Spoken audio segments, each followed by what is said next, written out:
माण्हू चाहींदो आहे त हुनजी इज़त कई वञे, हुनखे एतिराम जी निगाह सां ॾिठो वञे या हुनखे वैल्यू या अहमियत ॾिनी वञे। पर उहो तॾहिं ई मुमकिन हूंदो आहे जॾहिं तव्हां कंहिं ॿिए खे वैल्यू ॾींदा आहियो, जॾहिं तव्हां कंहिं ॿिए खे इज़त ॾींदा आहियो या जॾहिं तव्हां कंहिं ॿिए जो एतिराम कंदा आहियो। इज़त ऐं एतिराम लाज़िम हूंदो आहे। जेकी बि शयूं लाज़मी हूंदियूं आहिनि उन्हनि में कंहिं बि क़िस्म जी कोताही करणु इन आहे जीअं माण्हू पंहिंजो पाण खे बर्बादीअ जे तरफ़ वठी वञे। घणा माण्हू इहो ख़्यालु न आहिनि कंदा त जेके शयूं हुननि खे करणु घुरिजनि त उहे कहिड़े वक़्त में कयूं वञनि ऐं उन्हनि जी कहिड़ी ज़रूरत हूंदी आहे। जॾहिं तव्हां कंहिं माण्हू खे इज़त जी निगाह सां ॾिसंदा आहियो त अॻियों बि तव्हांखे ओतिरी इज़त जी निगाह सां ॾिसंदो आहे। हू सम्झंदो आहे त हीउ माण्हू इज़त वारो आहे ऐं हिन जी इज़त कई वञे।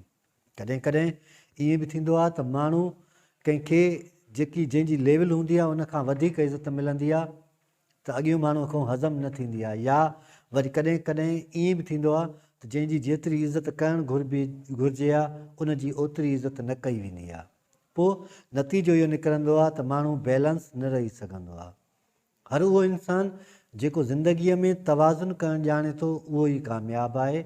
ऐं कामयाबु माण्हू उहो हूंदो आहे जंहिंजी मुआशिरे में इज़त हूंदी आहे ऐं हू इज़त कमाईंदो आहे ऐं इज़त ॾींदो आहे। तव्हां छा बि कयो पर तव्हांजी परख हमेशह इज़त जे बुनियाद ते, तव्हांजी शख़्सियत जी परख तव्हांजे मैनर्स ते ऐं तव्हांजे ॻाल्हाइण जी परख तव्हांजे लफ़्ज़नि सां कई वेंदी आहे। जॾहिं तव्हां सुठा लफ़्ज़ ॻाल्हाईंदा आहियो त उहे अॻे माण्हू जे दिलनि ते असरु कंदा आहिनि ऐं उन्हनि जी दिलनि ते वेहिजी वेंदा आहिनि ऐं उहे माण्हू उअं ई करणु चाहींदा आहिनि जीअं तव्हां उन्हनि खे ॾसियो था पिया या तव्हां उन्हनि खे ॿुधायो था पिया। ज़िंदगीअ में इहो लाज़िम तौर ते ॾिठो वियो आहे त तव्हां पंहिंजो पाण खे उन शइ जे क़ाइल बणायो या उन शइ जे क़ाबिल बणायो जेका शइ तव्हां करणु चाहियो था पिया।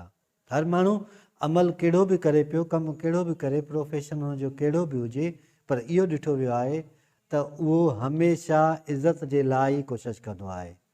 जहिड़ी तरह माण्हूअ खे खाधे पीते जी ज़रूरत पवंदी आहे रिज़्क़ जी, अहिड़ी तरह इज़त बि लाज़िम हूंदी आहे ऐं ख़ानदानी माण्हू हमेशह ॿियनि जी इज़त कंदो आहे। ॿियनि जी इज़त कयो, ॿियनि जो एतिराम कयो त जीअं तव्हांजी बि इज़त कई वञे ऐं तव्हांजो बि एतिराम कयो वञे। छो जो हीउ ॾेती लेतीअ जो जहान आहे।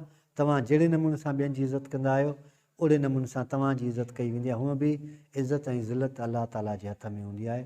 को माण्हू कंहिंखे केॾो बि ख़्वार करणु चाहे त हुनखे कुझु नथो करे सघे। को माण्हू कंहिंखे केॾो बि बर्बादु करणु चाहे हुनखे कुझु नथो करे सघे। जेको माण्हू सिधे रस्ते ते हले थो पियो उहो हमेशह सिधे रस्ते ते ई हूंदो ऐं हुनखे कॾहिं बि हुन खां अहिड़ी कोताही न थींदी जंहिंसां हुनजी इज़त नफ़्स ते को ख़राश अचे या हुनजे इज़त नफ़्स खे को नुक़सानु पहुचे। अलाह साईं असां सभिनी खे सिधो रस्तो ॾेखारे सिधे रस्ते ते हलण जी तौफ़ीक़ अता फरमाए।